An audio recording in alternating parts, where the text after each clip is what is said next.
अगर किसी हुकूमत के पास पुलिस भी ना हो, आर्मी भी ना हो और फिर भी लोग उसके रूल्स मान रहे हों तो ये कैसे मुमकिन है?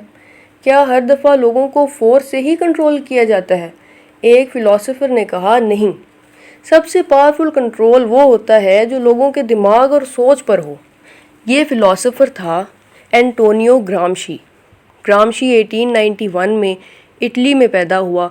वो जर्नलिस्ट भी था, पॉलिटिशियन भी और मार्क्सिस्ट थिंकर भी।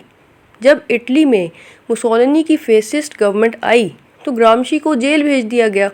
जेल में रहते हुए उसने अपने सबसे फेमस आइडियाज़ लिखे और बाद में ये राइटिंग्स प्रिजन नोटबुक्स के नाम से मशहूर हुई।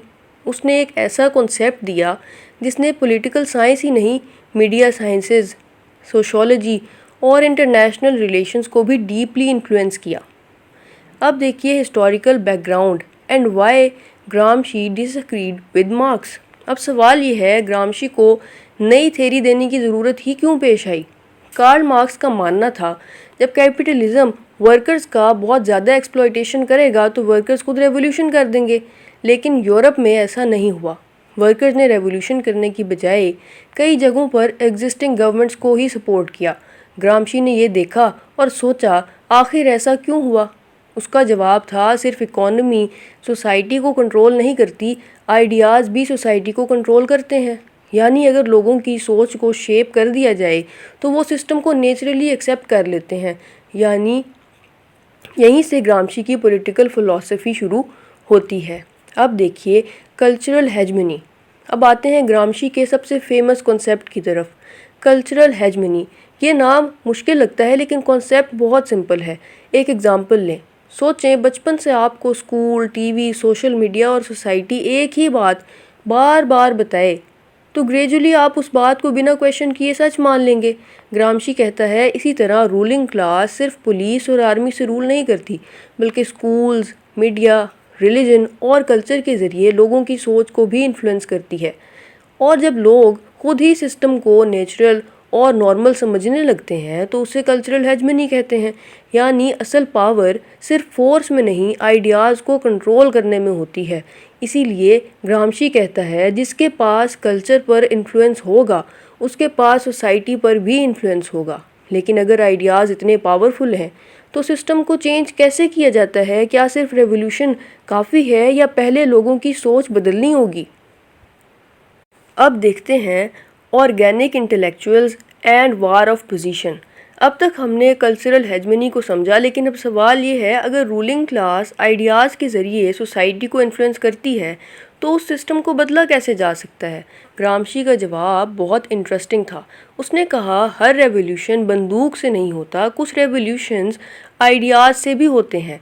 इसीलिए उसने एक नया कॉन्सेप्ट दिया, ऑर्गेनिक इंटेलेक्चुअल्स। आम तौर पर हम इंटेलेक्चुअल उस शख्स को समझते हैं जो यूनिवर्सिटी में प्रोफेसर हो या बहुत किताबें लिखता हो, लेकिन ग्रामशी के नज़दीक ऑर्गेनिक इंटेलेक्चुअल वो होता है जो अपनी कम्युनिटी के इश्यूज़ को समझे, लोगों को एजुकेट करे और उनकी सोच को डेवलप करे। यानी एक टीचर, एक जर्नलिस्ट, एक सोशल एक्टिविस्ट या एक सिंसियर कंटेंट क्रिएटर भी सोसाइटी की थिंकिंग को पॉजिटिव डायरेक्शन दे सकता है। फिर ग्रामशी ने एक और कॉन्सेप्ट दिया, वार ऑफ पोजीशन। उसका मतलब था सिस्टम को बदलने के लिए हमेशा वायलेंट रिवॉल्यूशन ज़रूरी नहीं। पहले एजुकेशन, मीडिया, लिटरेचर और पब्लिक ओपिनियन के ज़रिए लोगों की थिंकिंग बदलो। जब सोसाइटी की सोच बदलेगी तब पॉलिटिकल चेंज भी नेचुरली आएगा। यानी ग्रामशी कहता है आइडियाज़ पे जीत हासिल करो, फिर पॉलिटिक्स भी बदलेगी। अब कॉन्ट्रीब्यूशंस देखें। सबसे पहला, उसने मार्क्सिज्म को सिर्फ इकोनॉमिक्स तक महदूद नहीं रखा। उसने दिखाया कि कल्चर और आइडियाज़ भी पॉलिटिकल पावर का इम्पोर्टेंट सोर्स है।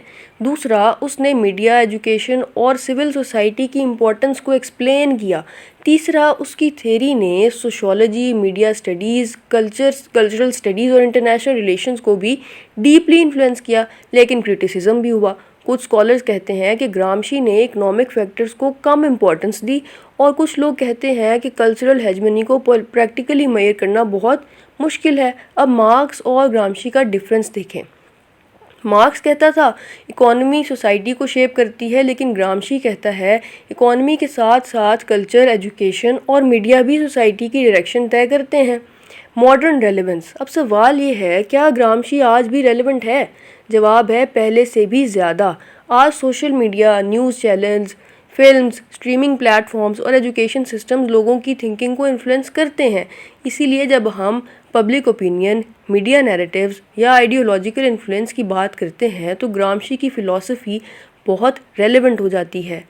उसने हमें ये सिखाया कि असल पावर सिर्फ हुकूमत के ऑफिसेज में नहीं होती बल्कि लोगों के जहनों में भी होती है, और शायद इसी वजह से एंटोनियो ग्रामशी को 20वीं सेंचुरी के सबसे इन्फ्लुएंशियल पॉलिटिकल थिंकर्स में शुमार किया जाता है।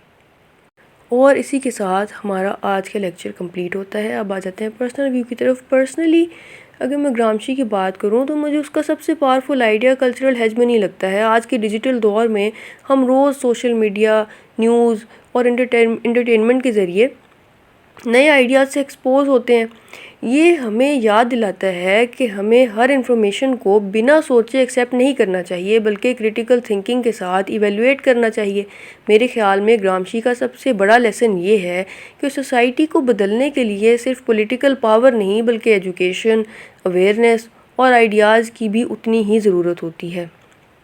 अगर आपको आज का लेक्चर यूज़फुल लगा है तो उसको लाइक एंड शेयर कर दें और इस तरह की मज़ीद वीडियोज़ के लिए चैनल को सब्सक्राइब करें।